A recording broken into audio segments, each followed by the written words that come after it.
I'm Linda MacDonald, and this is the second in a series on aromatherapy, in which we'll be looking at lavender, eucalyptus, and the use of a diffuser.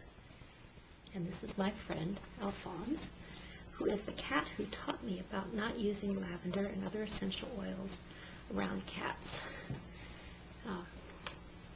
He prefers to be the star of his own show. No co-stars. If I could have only one essential oil, I would choose lavender. And I would choose lavender because it's calming. I would choose it because it's antiseptic, it's antibacterial, it's astringent, it's antiseptic, it's an antidepressant, it's antifungal, it's anti-inflammatory.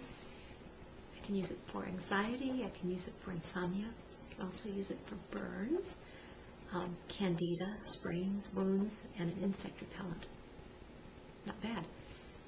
If I could have two essential oils, the second one would be eucalyptus.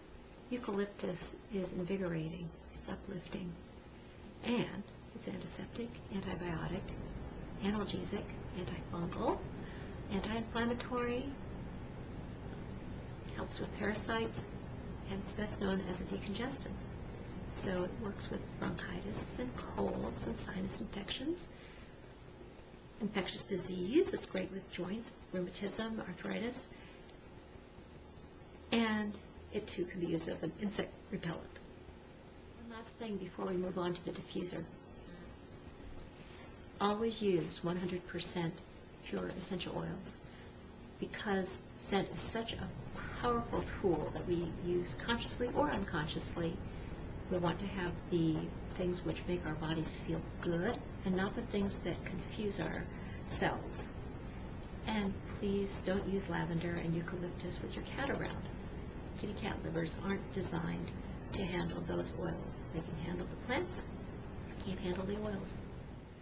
So we've talked about the healing properties of lavender and eucalyptus, and how can we access them? We can use diffusion. In this case, we heat water in a container that has the oil dropped into it. As the water evaporates, it goes into the air, goes into our nostrils, goes into our bodies, our bloodstreams, our lungs, our hearts, our minds.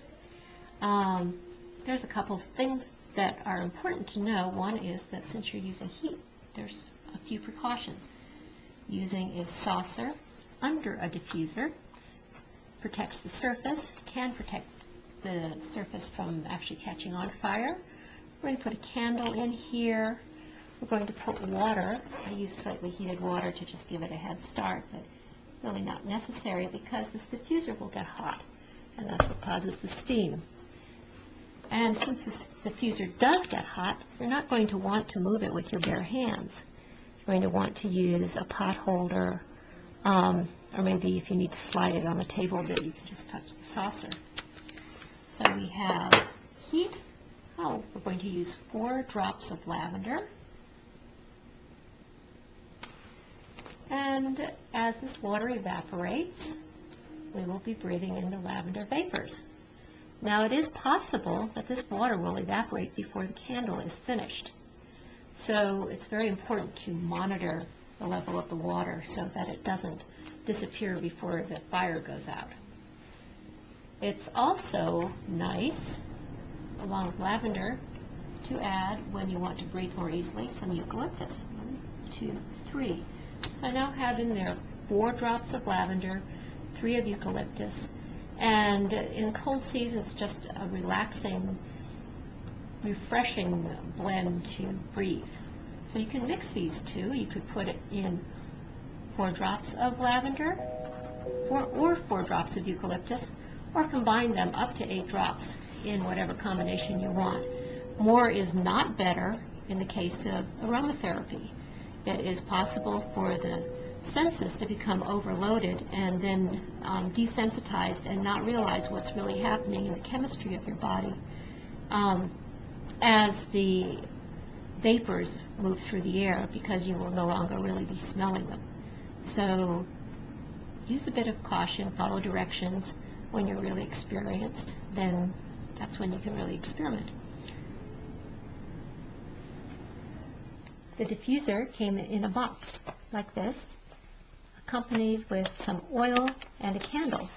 Now the oil is not labeled as to what its contents are or its origins, nor is the candle.